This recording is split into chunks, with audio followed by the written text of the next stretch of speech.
CCU Orlando and Aikens Counseling Center present The Authentic Spiritual Journey, a weekly show featuring real and practical spiritual conversations from diverse perspectives here on the Experience of the Soul podcast channel. Today, episode 37, Honor Your Commitments. And now, your host, Reverend Cynthia Alice Anderson. Hello, friends, and welcome back. I'm RCA, and I am the host of The Authentic Spiritual Journey here in 818 Studios with my passionate producer. I am very passionate. What is up, everybody? My name is Dave Croft. Thank you so much for joining us for this week's episode of The Authentic Spiritual Journey. The title of today's show is Honor Your Commitments, and it's something that means a great deal to Dave and myself. As a matter of fact, we were so on this topic, we had to do a show about it. I know, it's like whatever we were going to talk about later. It's over. Well, it's effervescing in our spirit right now. I know. Why not talk about it? Yeah. I used to have this therapist who would say, what is alive in you, right now? And I think that's always good to go with that because it has a lot of passion and a lot of energy. I think it's partly, for me, about honoring your commitments. I don't know, something about the way I was raised in terms of you just show up.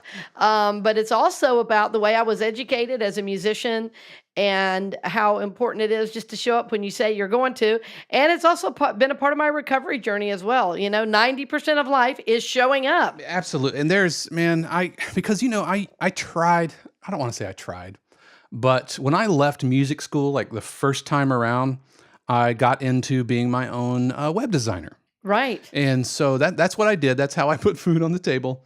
But I constantly found myself over-promising and under-delivering. And I hated myself when I was in that place. Mm-hmm. I felt like I was letting people down. But even more than that, I felt like there was this sword of Damocles just hanging over me at any time.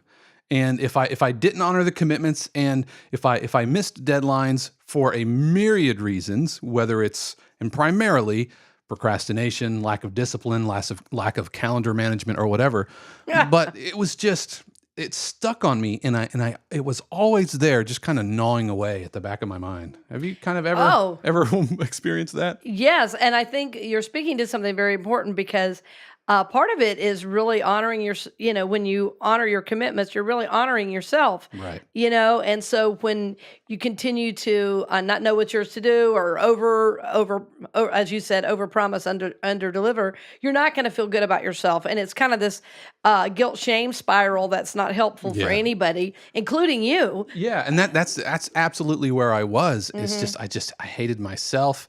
And I dreaded any phone calls. I didn't check any email or anything because I was just waiting for a client to basically call me on it. Yeah, right. And that's no way to live. Right. Well, and I think what you're saying is when we're not honoring our commitments, we're out of integrity with ourselves. That's right. And I think that is really important. So I think how we got on this topic is we were just talking about how there's so much.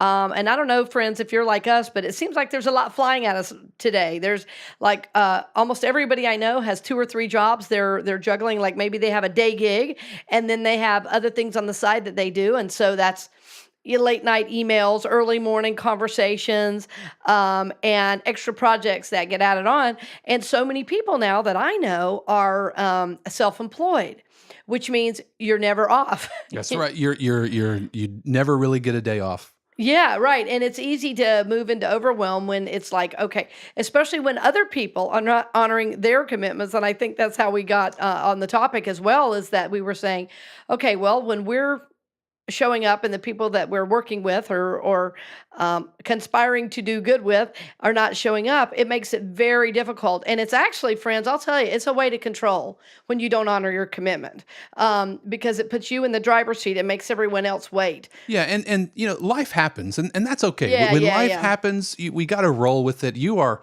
exceptionally good about that because there's been a couple of times when we've set aside time to record the show and everything, and for whatever reason, hey, I'm sorry, I need to punt. I need to punt this to next week, and or maybe Josh is sick or something like that. Right. Life happens. But it's when that becomes the norm that it starts really kind of, I don't know, it can start really affecting relationships, can't it? It does. And I think it's a sign of disrespect ultimately when you don't honor your commitment. And for me, it's communication. It's one thing if you can't make it, or you can't show up the way you're supposed to, but you need to at least communicate why so that other people around you understand, Right. and which honors them. And then, like you say, if that becomes the way you do business, then at some point you go, this is not working. Yeah, this is This is too hard. we're not compatible anymore. Yeah, right. It becomes too hard. So, as I was thinking about the areas of life where commitment is important, it's really the same three areas I always come back to for everything, which is, honoring our commitments to God, to self, and to others. And what I mean when I say honor your commitment to God is to your spiritual practice, to sacred things.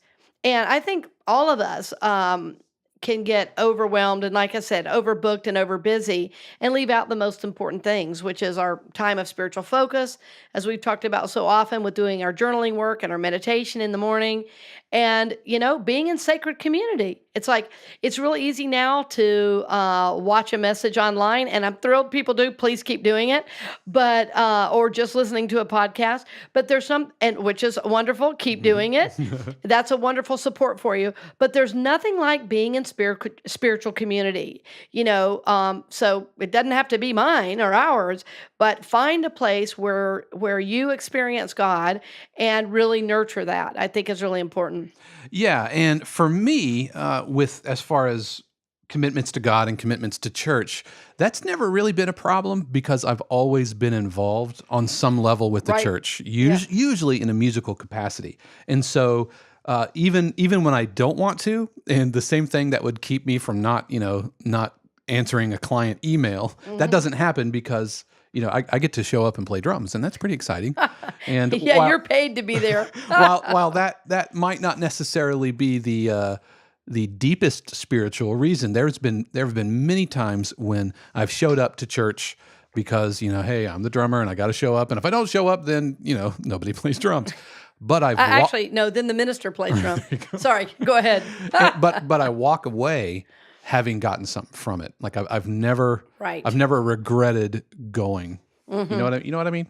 Yeah, and it's interesting as a parent right now. That should be a fourth point. God, self, kids. If you have kids, I guess that would apply in others too. But there's something about teaching your kids to stand up for what's right and to show up. I feel like now kids are allowed to be infants for all their lives, and you have 20 and 30-year-olds acting like 5-year-olds in terms of their commitments. They blow them off. They ghost people all the time. They don't answer texts and emails, even from jobs and bosses. They just don't respond. Yeah, and there, man, I got to tell you, there's if you're out there applying for a job or something, there is no, in my mind, worst thing. You could show up for a job interview in like ratty clothes or whatever, but if you don't respond, especially to email, because that's the primary way that we communicate. Yeah. Man, if you're not responding to the emails, or if you're missing things in the emails, that because you're just kind of skimming them through or you're just reading the subject line, man, that's toxic. That's kryptonite for a job interview. Oh, that's no bueno. Believe me. So I'm speaking to the parents out there too that, don't let your kids out of their commitments. It's really important. I mean, like you say, life happens, your kid gets sick or there's a legitimate reason. That's one thing, but it's really important to show our young ones to really show up and to show up for other family members, not just themselves. That's been something around our house to really teach our son is, just hey, if you see something that needs doing, commit to that, make it happen. You don't have to be asked, And anyway, so parents, I hope you're hearing this, and even if you're an aunt or an uncle and you don't have kids, if you have influence over in a young person's life to really help teach them that lesson, that'll help them for their entire lives to learn that one thing, to honor their commitment. How do you, as a parent, and I know we probably have some listeners out here who might be dealing with it. As a kid, I never wanted to go to church. Oh, right. I didn't want to go to church. I didn't really understand. My folks were involved with the church, so just like yours, if the doors were open, they were there because they were the ones who opened them. Yes, exactly. And so that can really kind of build up resentment, I think. for a kid who might not get it. So as a parent, how would you approach that? Because that kind of overlaps commitment to God and commitment to your kids. Yes, it does. Well, I think that's a great question because I always loved church and my son loves church.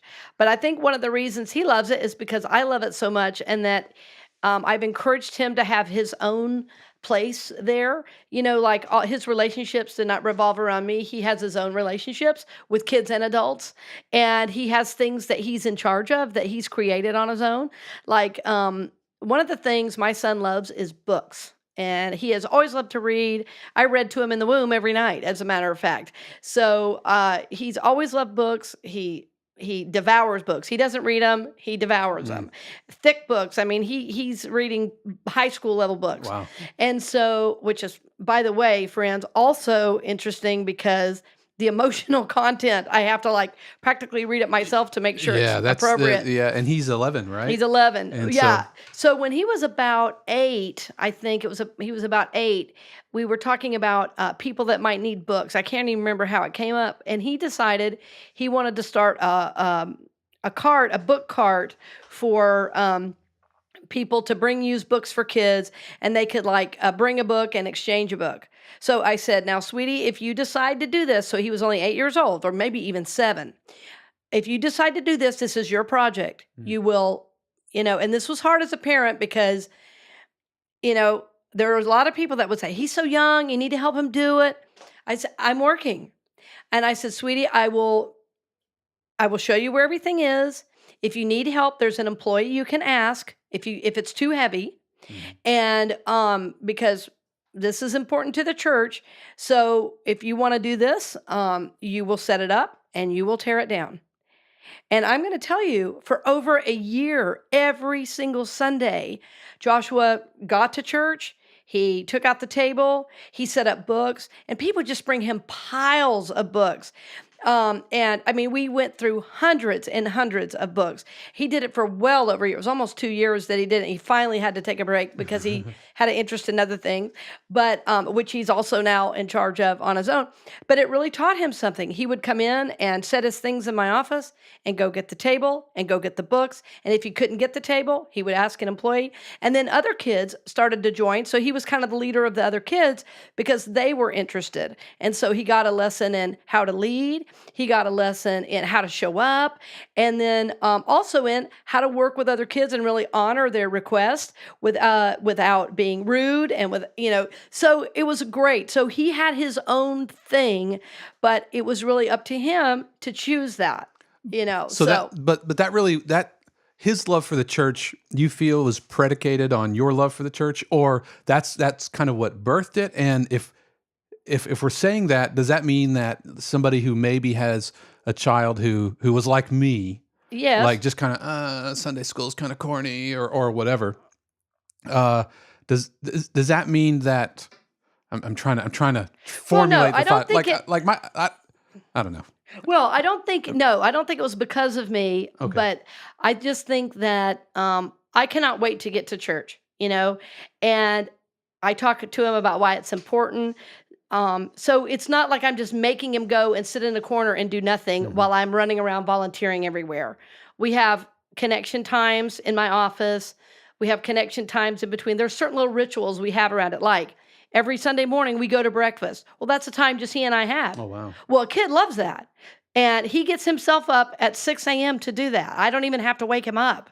That's very important to him, that time. And we do certain things at breakfast. So that's like he knows that's mama time. Right. So I think that's part of it too. I think it's just in his soul. I think we'd have to bring him on the show to ask absolutely. him. Part of it also might have been, I had 3 older sisters. Yeah. And my oldest sister, I think, is 6 years older than me. Yeah. And I should know that math, but and so, by the time I'm starting to say, hey, maybe church isn't that fun or whatever, she was already like way over it. Yeah. And kind of cynical about it, Right. in that kind of teenagery kind of way. And I mean, that will have an effect on younger siblings. Oh, I it think. does. It does. Yes. And, Yeah. So there's so much positive energy at our house Yeah, I about imagine. church. Yeah, I know. imagine if there was a 16 or 17-year-old kid in your house, kind of going, "Oh," that would Yeah. that would probably like, I can't even. Yeah, That would right. probably rub off on Josh. But knowing Josh, he would probably get out of my face. Well, he's so into it. I mean, the kids raise so much money on the raffle, and he thinks about it, and he plans, and he asks for meetings with the youth director, because if he says something he wants to do, I say, well, have you, said that to the youth director? So I think really allowing him and encouraging him to step into his power around that. I think sometimes at church, parents come because it's important to them and just want the kids to kind of figure it out on their own. But sometimes they need a little guidance and leadership, and that's part of our commitment to our kids is, helping them with that. Like another one of the kids at church who's really amazing. Who's Joshua's age too. She works in the bookstore. She's found a way. She's found her place, and our bookstore manager is so incredible that she just ministers to the kids. So now a couple kids work in there. Wow.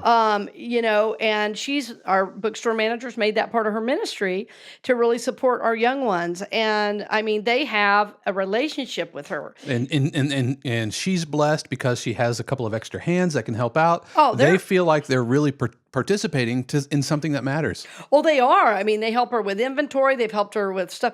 And it's going to be an experience they never forget. Any of those kids who help her as a teenager could get a job in a store because they know how to check people out. They know how to, that's great for a kid that age. And at a lot of churches, the kids are over here, the adults are over here. Oh, that's absolutely how it was for me. Yeah. We kind of got shuffled off to kids' church. Right. We never interfaced with the adults really. As a matter, I have one memory of I went to a High Point Wesleyan Church in High Point, North Carolina, and the last time the kids were allowed in the adult service, we were in the balcony. And we were on the front row, like a whole row of us kids. We're all in our little ties and tucked in shirts and stuff, trying to look like miniature adults. And moppy hair, and they were passing the offering plate, and someone, I don't know who it was, fumbled the offering plate. Oh, nice. And it went over the balcony onto the people below. Oh, no.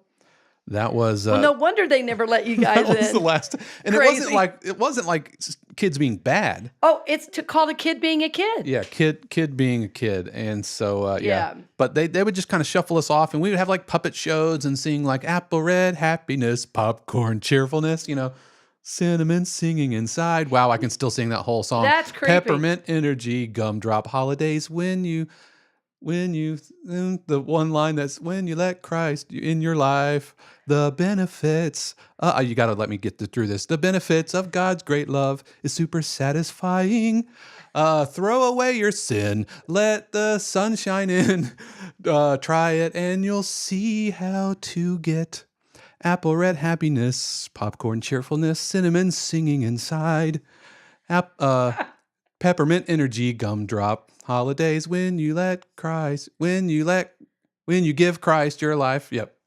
Yeah, that was they sang that, and it's like, I guess they thought, kids and candy, they'll get it, but here I am 40 years later Still singing it, the melody and everything. And honestly, I think things are dumbed down for kids. Way too much. I mean, especially spiritually. Kids really are so spiritual already. And I think that gets kind of beat out of them by society and frankly by church, because church is more worried about religion than a spiritual experience. Kids have spiritual experiences all the time. So I think that's another way too. Maybe this show should be called Honoring Your Commitment to Your Kid. I don't know. But I hope this is landing with people, because it's something that's really important to me. Well, it's like you said, it's, you know what, let's tell you what, let's take 5 or 3 or 30 seconds. Yeah, right. And because I think there's a through line to all of this. All right, good. Whether it's your kids, whether it's others, whether it's yourself, or whether it's God. All right, so we'll take a break and we'll be right back. We'll return to the program in just a few moments, but first, we wanted to give a special word of thanks to our podcast partner, CCU Orlando, who has helped make this episode of the Authentic Spiritual Journey possible. CCU Orlando is a welcoming community dedicated to transforming lives, celebrating diversity, and supporting soul growth. Christ Church Unity is located at 771 Holden Avenue in Orlando, Florida, with Sunday services at 9 and 11 a.m. You can stream services live online as well as learn more at christchurchunity.net. We'd also like to extend our thanks to our podcast partner, Aikens Counseling Center. Cassandra Aikens is a licensed mental health counselor dedicated to creating sacred space where clients can explore their own inner process in a safe, non-judgmental, and supportive environment. She works with individuals, couples, and groups who are seeking to live a more authentic life. Aikens Counseling Center is located in Winter Park, Florida, and can be found on the web at CassandraAikens.com. And now we return you to this week's episode of The Authentic Spiritual Journey. Welcome back. We're glad you've been with us. And it's always a pleasure to be in the studio with Dave. And we were just talking about how it's really fun to have a little bit different show because this show is spiritual conversation among friends. And this is a little less directed than the last few shows, but that's a lot of fun for me and for us. You know, sometimes you just gotta talk it out. Hey, you gotta wrap it out, man. Sometimes it's teaching and curriculum, and sometimes it's discussion. Yeah. I think it's okay. Yeah, me too. So before the break, I was saying I think there's a through line, and I think it's the same aspect.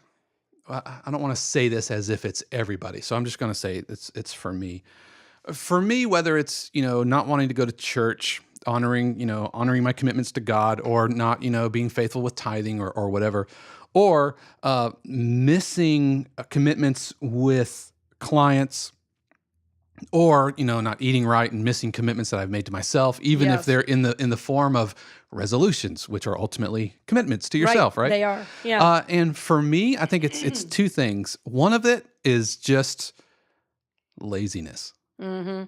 Like I have a wretched lazy streak that just kind of runs through my whole life, and it's not laziness like sloth. I don't think it's full on like sloth, like one of those 7 deadlies, but it's just a little bit of laziness, and some of it though is also insecurities. Yeah, not feeling like, hey. I don't really think that I should be doing this, or I don't think I'm good enough to be doing this. A little bit of imposter syndrome. I know with some clients I've gotten into that. Mm-hmm. Some of it was I made commitments that I wish I hadn't. And so that laziness manifested in procrastination. And so, yeah, for me, I think that's one of the through lines. And tackling that is something that I'm always working on that. I'm always working on laziness and things I'd rather be doing because they're fun, or I'm putting something off. I'm not honoring a commitment because I wish I hadn't.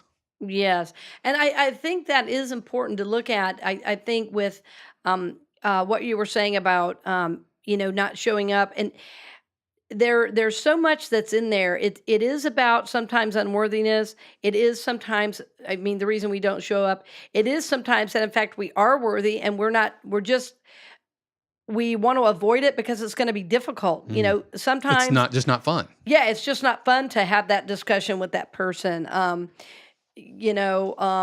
had to have a conversation with somebody the other day, and it was difficult, not because they were a bad person or I was a bad person.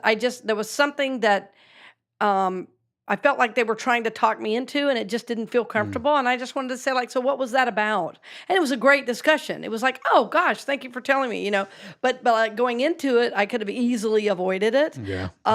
So sometimes we just avoid things because they're difficult. And I think ultimately that's also self-worth, because what are we afraid of? That somebody won't like us if we what?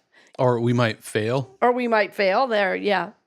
And we might fail too. Yeah, that's true. Yeah, and so the older I get, I feel like the better I get, but it's always just kind of back there somewhere. But having walked through that, I find that I can spot it when it's being done to me. Mm-hmm. Like when I am the recipient of that type of action, whether it's, getting a response from an email, or sending, recently just gone through some job interview stuff where I'm interviewing people for, real work, for real money and everything. Mm-hmm.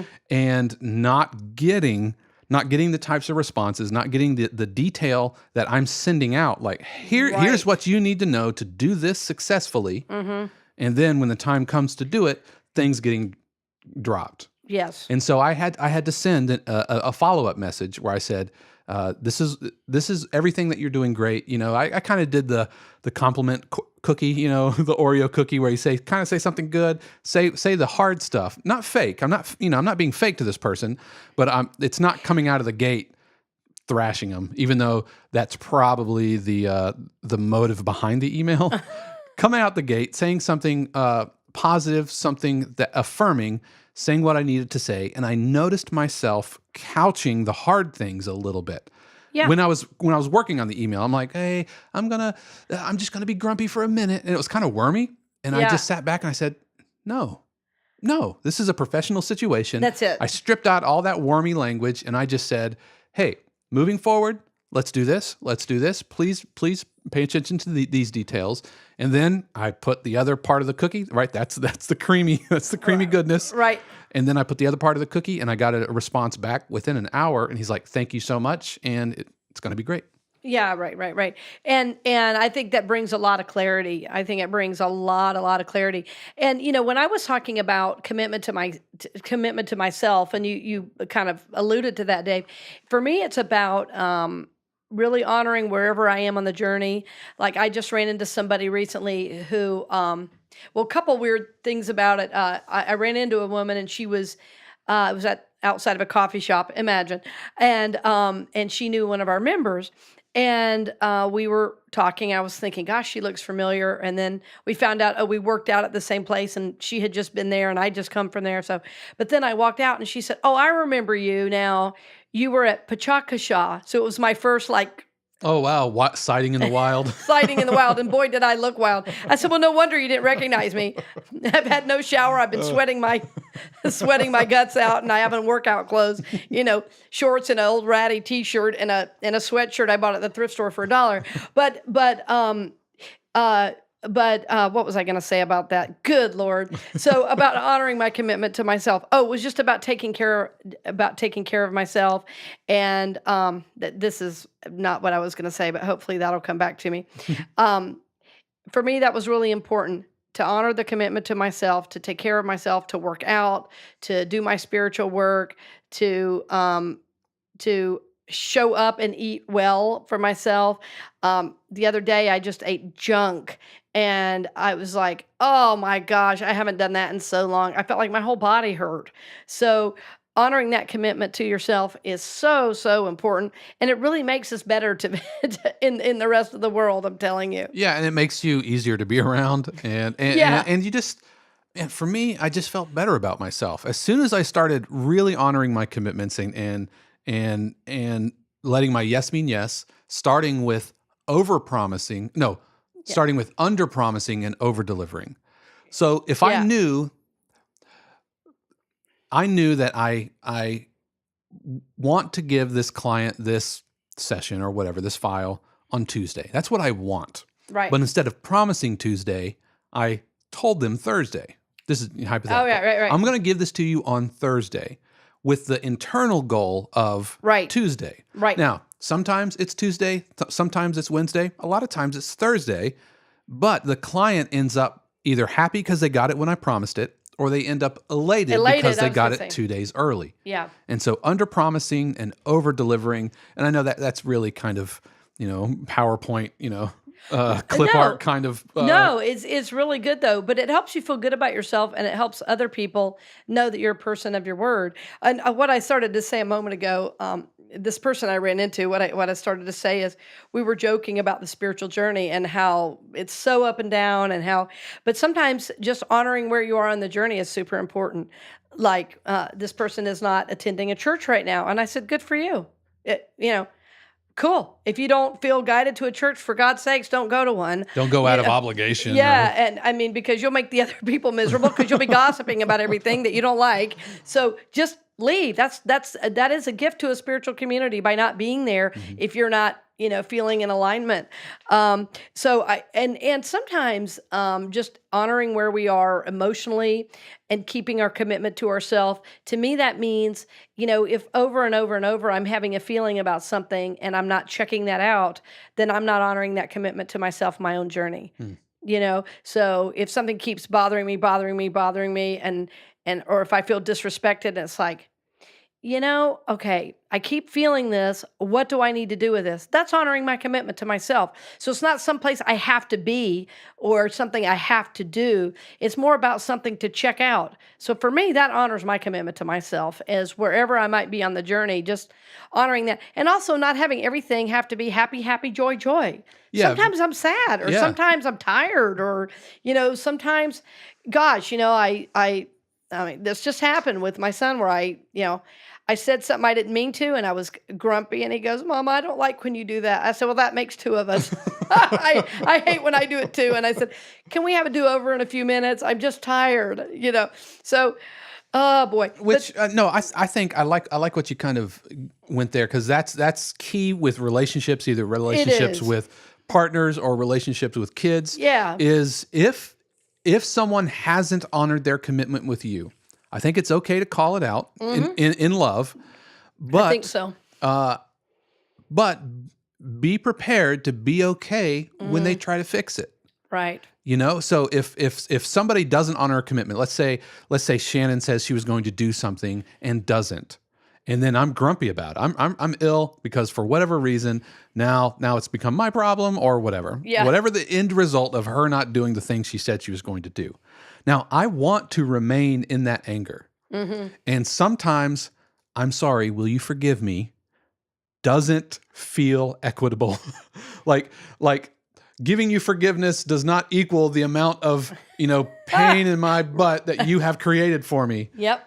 But it doesn't work that way. It's not a transaction. It's not a transaction. There doesn't have to be like equal weights, repentance and self-flagellation on one side. Yes. To counterbalance my own anger or whatever. Does that make sense? Yeah. Oh, yes. I think it does. And just working, I think just working with that in relationship and trying to find that.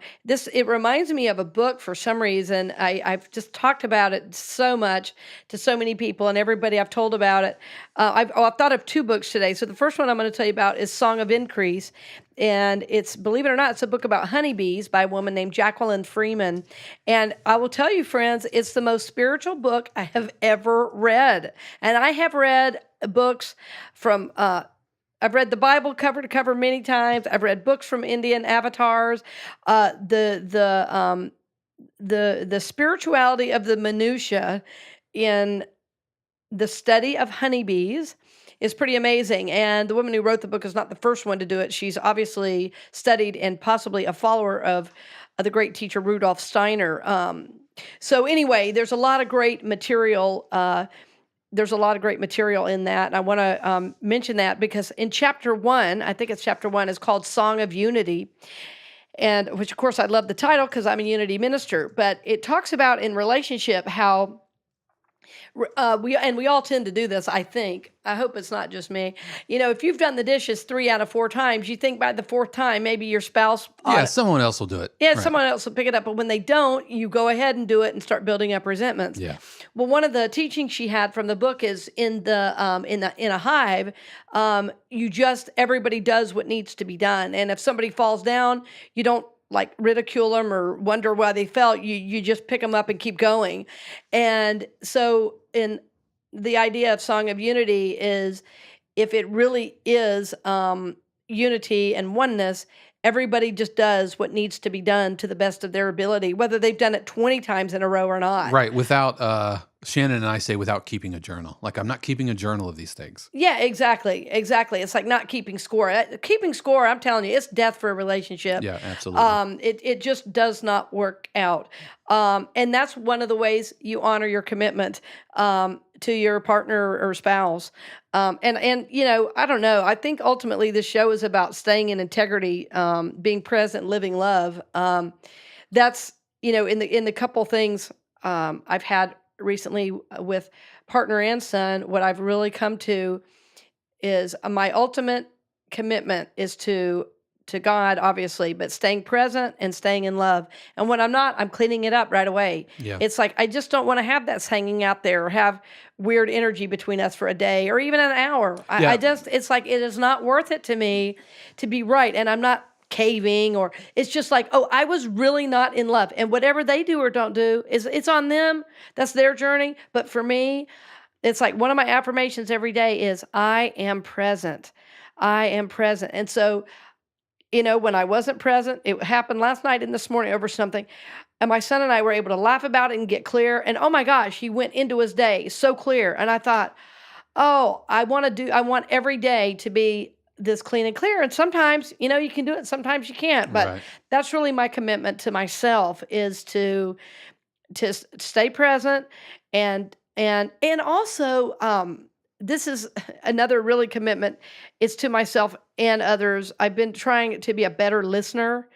And there was a thing with my son, and I just realized, I said, so what is this about? You're like, why is this important? We were kind of in this tug of war. And he told me, and I said, oh my goodness, thank you for telling me that. It changed the Oh, whole, wow. it was like only because I was kind of listening with like my sixth sense, because he wasn't saying it, but I was like, okay, this is a small thing. Why are we going like this? And I said, gee, I don't know why we're making this a drama. This is not a big deal, but what's going on?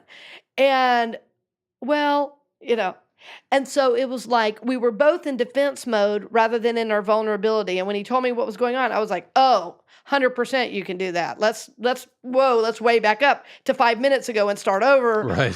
Wow, this could be so much easier and better. So I think, I think the Song of Unity piece has really helped me from that book. Okay. You said 2 books. Oh, the other book that's really great, I've come back to it too many, many times. It's The Four Agreements. The Four Agreements by Don Miguel Ruiz. The Four Agreements. And we'll definitely have that in the show notes. And you can get what the 4 things are yourself, but or what the 4 agreements are. But boy, I mean, one of the agreements is be impeccable with your word. Be impeccable Yeah, with your word. let your yes mean yes and your no mean no. That's it. That's it. And that's really what honoring your commitment is. Yeah, being Yeah. impeccable with your word. And it's not long, having kind of run my own business and then kind of getting away from that. And now I've returned to this. It's really interesting. Within the last 5 years, I've Yeah. gone back into, self sole proprietorship and all that Right, stuff. right. But I'm much older now, and I've walked through that, and letting my yes mean yes to my clients, letting my no means my no's mean no to my clients, which Yep. sometimes is even more important. So when a client says, Yeah. here, this is what I want, I don't just say yes because the customer is always right. That might work for Walmart, or whatever, but I don't think that's any way to maintain a relationship, which when you're kind of in a gig economy kind of way, it's all about relationships. And letting your yes mean yes and your no mean no to yourself. Yeah. And being honest with yourself and honoring your own commitments. And even if sometimes that means no, like, no, I don't need to do, I don't need to wake up and see what idiocy awaits in our politics. I don't need to do that. And even though I want to do it, honoring that, because I know ultimately my spirit will be better if I do that, or waking up, my commitment to wake up at 5:30 Right. every day, Right. because I know if I don't, then I feel all frazzled and weird. Honoring my commitment Exactly. that if somebody wants to go out, in one hand, honoring the invitation and saying yes, and making, but if I need to say no because I need container time or whatever, that's okay too, and not saying yes when I should have said no, and likewise not saying no when I should have said yes. Yeah, and one last thought I had on all of that as you were speaking, it's like if all we're saying is to another, like you said, the customer's always right, and all of that, and how that really doesn't work long term, because if all you're saying is yes to others, you're actually saying no to yourself. That's right. And that's never good long term. nobody can sustain that. Actually, nobody can sustain it. And so, what happens if we do those behaviors is stuff starts coming out sideways, and we become irresponsible with our emotional life. And the show ultimately, I mean, it is called Authentic Spiritual Journey, and so we're all in a learning process, and we want to show up authentically, which means there's times you're going to hear my no, and there's times you're going to hear my yes. I'm going to do my best to say them both in love, but they're going to come from ultimately trying to honor who I am and what I'm able to deliver. Right. Yeah. And that can be a challenge, when you're doing things with others, and when you have a household full of, four, like in our instance, four adults across, multiple generations, and do we need this for the house, or what should we do? What about just choosing furniture, and things like that, and yeah, just honoring those commitments and honoring when if somebody needs to say no, or if somebody needs to say no for themselves, honoring that and being cool with it. But the flip side of that is, and I'll ask you, what about when you feel like, wow, you really should be saying yes to this, but you're saying no, and you're thinking because it's coming out of a not great place or insecurity, or how do you walk that tightrope? If you're saying no and you should be saying yes? Like if for example, this is hypothetical. Let's say, Oh, yeah. There's nothing really hypothetical, but go ahead. let's say, Yeah, I have this friend. No, okay. I have this friend asking for a friend. Who really needs therapy. But anyway, no. Let's say that Shannon and I have made a commitment to go out somewhere or something. All right.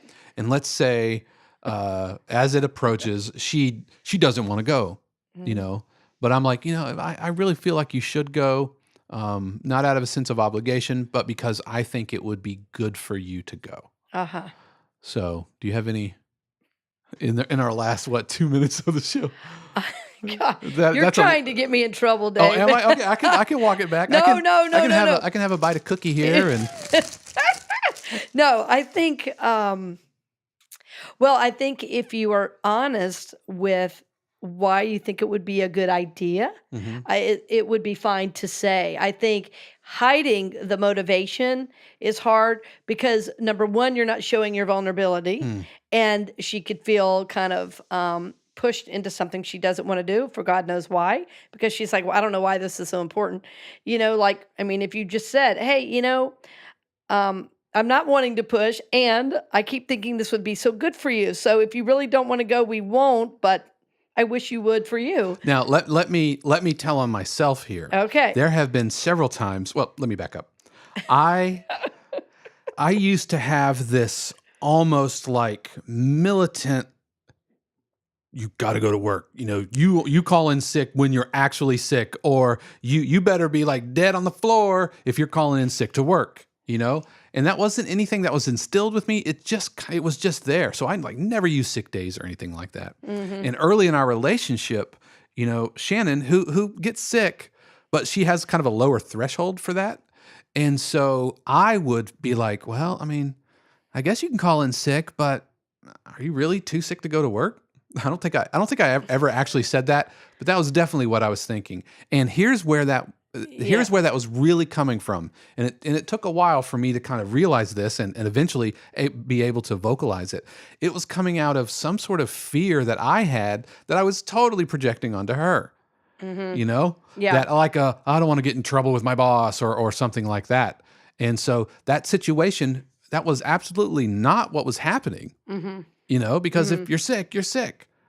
So don't drag your butt to work when you're sick and then make everybody else sick. And so I really had to work through that. Yeah, and there's something too with and I think the next show really I'm going to change the topic to calling it My Feeling Reality. Learning to stay in our own reality and not take on our partners or our bosses feeling reality. Although there's also, there are ways we have to be responsible. So I'm not saying that we're irresponsible, but there's ways to, and in partnership especially, is the hardest, where, especially if we think our partner, quote, should be doing something different. So I think that's going to be our next show. Yeah, We'll save the other one for another day. Right on. But we appreciate you joining us, friends. As always, We had a great time on the show, and we hope you did as well. I always hope at some point in the show you get to laugh at least once and that you're blessed in some way and that it brings some new awareness into your journey. This is the authentic spiritual journey, and we thank you for joining us. And until next time, we'll hold you in the light for all good things. Yep. And remember, you can join us over at YouTube, also in our Facebook group, and all that social media goodness. Thanks for joining us this week. We hope you've enjoyed this episode of The Authentic Spiritual Journey, presented by CCU Orlando and Aikens Counseling Center here on the Experience of the Soul podcast channel. This channel is made possible through the continued support of our angel patrons Dove Borland, Angela Martinez, Peter Gibson, and Paul Caswell, along with our partner patrons CCU Orlando and Aikens Counseling Center. If you would like to help be a part of bringing shows like this and other programs to the channel, please consider becoming a patron. For more information, episode show notes, and details about our other programs on the channel, head over to experienceofthesoul.com. And if you enjoyed this program, you can help spread the word by leaving a 5-star review on Apple Podcast, Google Play, Stitcher, or the podcast platform of your choice. The Authentic Spiritual Journey is copyright 2019 Cynthia Alice Anderson, all rights reserved. Our theme music is composed by Dave Croft and used with permission. The Experience of the Soul podcast channel is a production of 818 Studios.